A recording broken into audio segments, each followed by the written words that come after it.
তো hi everyone, আজকে আমি তোমাদের সাথে একটা চিকেনের রেসিপি শেয়ার করছি, যেটা বানানো ভীষণই সিম্পল কিন্তু খেতে ভীষণ টেস্টি। আর এটার নাম হলো হোয়াইট চিকেন। যেটা বানানোর জন্য আমি প্রথমে দেখতে পাচ্ছ কিছুটা পরিমাণে পেঁয়াজ কুচি করে নিয়েছি আর বেশ অনেকটা পরিমাণে রসুন পেস্ট করে নিয়েছি। তারপর আমি চিকেনটাকে টক দই, গোলমরিচের গুঁড়ো আর স্বাদ মতো লবণ দিয়ে একটু ম্যারিনেট করে রেখেছিলাম কিছুক্ষণের জন্য। আর হ্যাঁ, আমি এখানে 1 কেজি চিকেন নিয়েছি, পেঁয়াজও প্রায় 1 কেজিই নিয়েছি। তোমরাও যদি এটা বানাও তো চেষ্টা করবে পেঁয়াজ আর চিকেনের পরিমাণটা যাতে একই থাকে। তারপর আমি কড়াইয়ে সাদা তেল দিয়ে তার মধ্যে গোটা গরম মশলা ফোড়ন দিয়েছি। তারপর কুচি করা পেঁয়াজগুলো দিয়ে দিয়েছি। পেঁয়াজটা হালকা নরম হয়ে আসার পর তার মধ্যে আমি দিয়ে দিয়েছিলাম রসুনের পেস্টটা, যেটা একটু স্কিপ হয়ে গেছে। তারপর এই দুটোকে ভালো করে কষানোর পর আমি এর মধ্যে ম্যারিনেট করা চিকেনটা দিয়ে দিয়েছি।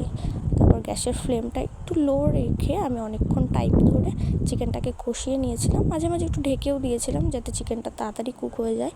আর এর মধ্যে কোনো রকম জল অ্যাড করা যাবে না। চিকেন থেকে যেটুকু জল বেরোবে সেটা থেকেই পুরো কুক হবে চিকেনটা। আর তারপর চিকেনটা যখন হয়ে যাবে নামানোর আগ দিয়ে একটু মেয়োনিজ দিতে হবে। মেয়োনিজ দিয়ে চিকেনটাকে ভালো করে মিক্স করে নামিয়ে নিলেই ব্যাস রেডি হোয়াইট চিকেন। তো দেখলে কতটা সিম্পল বানানো আর হলো কত তাড়াতাড়ি হয়ে যায়। তো তোমরা এটা ফ্রায়েড রাইস বা হলো রুটি, লুচি, পরোটা এসবের সাথে খেতে পারো, যেটা দারুণ লাগবে।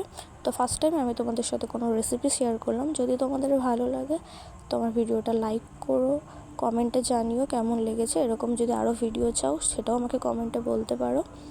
আর যদি ভালো লাগে তোমার চ্যানেলটা সাবস্ক্রাইব করে দিও।